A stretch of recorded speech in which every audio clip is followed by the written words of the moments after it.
Well, welcome to the AOSA Rapid Fire Question, Episode 2.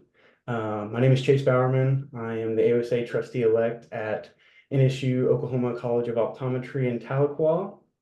And today we're here with Clayton from SCCO. He's going to be our first student interview. And so, Clayton, kind of introduce yourself and just kind of where you're from, where you're going to school and stuff like that, and kind of any leadership roles that you have. All right, thanks, Chase. Really excited to be here, be on the first episode or second episode, you said. My name is Clayton Fung. You can also call me Clay. I am currently a third year student at SCCO. I'm also the AOA PAC liaison at SCCO, which is in Fullerton, California. I'm originally from Arcadia, California, so I've been in SoCal for all of my life, pretty much. Very cool. Very cool. So kind of getting started with your journey into optometry, what kind of got you interested in it and kind of when did you decide like this was something that you wanted to do? Yeah, so optometry, I'm not the most traditional student. I took quite a bit of time in undergraduate trying to figure out what I wanted to do. I did have a cousin who was an optometrist, I'm sorry, I should say she is an optometrist, who I talked to, throughout my time in high school. I interviewed my optometrist in high school as well, kind of to get the ball rolling. I wasn't too sure what I wanted at that time. But I spent a lot of time in undergraduate soul searching, kind of trying to figure out my why. Upon transferring to UCSD, I decided, oh, what the heck, let's try to join the pre-optometry club there and see where that goes.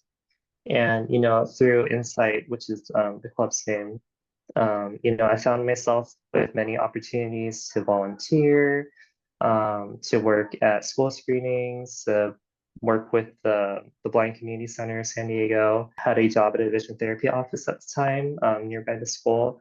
And, I just fell in love with it there. I really love the patient interactions you get. I love Mhm. the work-life balance, and it's a very Absolutely. gratifying field.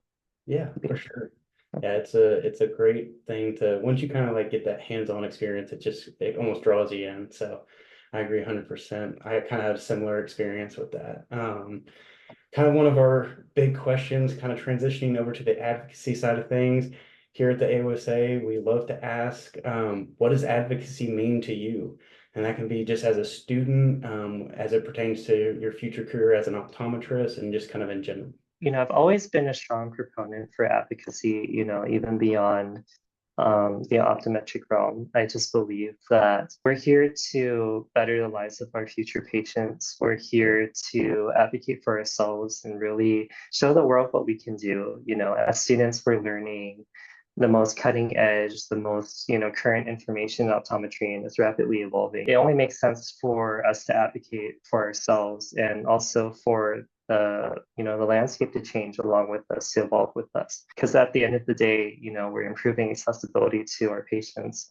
And I think that's the most important thing to remember. What was kind of before optometry school, did you have an idea of kind of how advocacy would play such a big role in optometry, or was that something that kind of surprised you when you first like kind of got on campus? Before I made it into optometry school, I did hear, like here and there from my employers and also my other pre-optometry friends that it is a legislative field, and much of what we do is regulated, and we do have to fight for certain things like expanding scope and things like that. But after entering optometry school, I think that becomes so apparent because of all of the things we're learning, constantly being reminded that we are really the face of optometry as it stands today. I have been involved with AOSA as well, since what's the second year, being in this position, being exposed and talking to so many other optometrists and legislators, it's the reality. How are some ways that you kind of found that students can get engaged either at your school or just kind of on a more national level when it comes to advocacy? Yeah, so I always like to tell students, you don't have to start too big. It's not as scary of a thing as it sounds to most people. A lot of students are apprehensive. They're like, oh, I don't really want to talk with legislators. I'm not sure if I have like the ability to, or the knowledge or know-how to compare it with other, optometric leaders in our field who are, out on Capitol Hill every year. Contacting your local AOSA board at your school, looking up state advocacy events, like for example, here in California, we have COA Ledge Day, flying out to Sacramento to talk to legislators, kind of getting an idea of what your state is like and what, legislators in your state feel about optometry. Awesome. I think that is a really good gateway to, going beyond and going to Capitol Hill, for example. It all kind of starts at the state, and then, going to that national level is a really cool thing. I know we kind of talked about it briefly beforehand, like going to Capitol Hill, it's a great opportunity to kind of meet some of those bigger doctors at your state level and stuff. Kind of talk to me a little bit of how many times you've been to Capitol Hill, and kind of what was like a big takeaway that you got from there, or something cool that you really enjoyed. Yeah, sure. So I've been to AOA on Capitol Hill twice since I've been in optometry school. The first time was in the transition um, between, I believe, my first and second year. Okay. My second time just this past year. AOA on Capitol Hill is a really great experience. For example, this year I was able to speak with Katie Porter, who represents the 47th District in California, Awesome. and getting to talk with her about the Doc Access Act and having her agree and, discussing these things and her asking, what it's like as an optometry student. It really opens your eyes that legislators are, people just like us. They're here to fight for us. It was just a very rewarding experience to see such, a renowned legislator, talking to people like us and listening to students like us, especially. Right. Which is, one of the reasons why I always say, just because you're a student, it doesn't mean that, you don't know anything or you don't have the ability to talk with legislators. They're more than happy to listen to you. In fact, they really want to listen to you, even over, older generations of doctors. It was amazing how impactful your voice can be, even though you don't feel like you really have a big say, but they are open ears for sure. So definitely a great event to go to. What is kind of something just kind of in general for you that you really love about optometry, or just like a fun fact that you love either sharing with friends, families that are outside the field, or with like patients and stuff like that? Yeah, so I love the versatility of optometry. I think, the public kind of sees us as, we just do glasses and, that's it. Beauty of optometry is that, it really is a primary care field.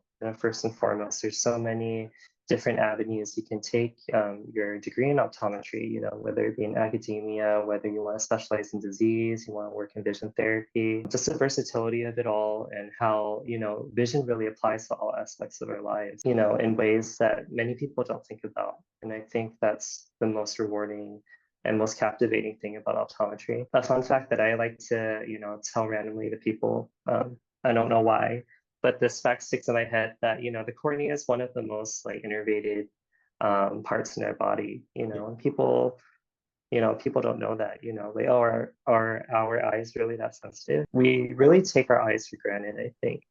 Absolutely. So when, problems arise with the eyes and things like that, optometrists have the ability to treat and do so many things. And I think people should realize that.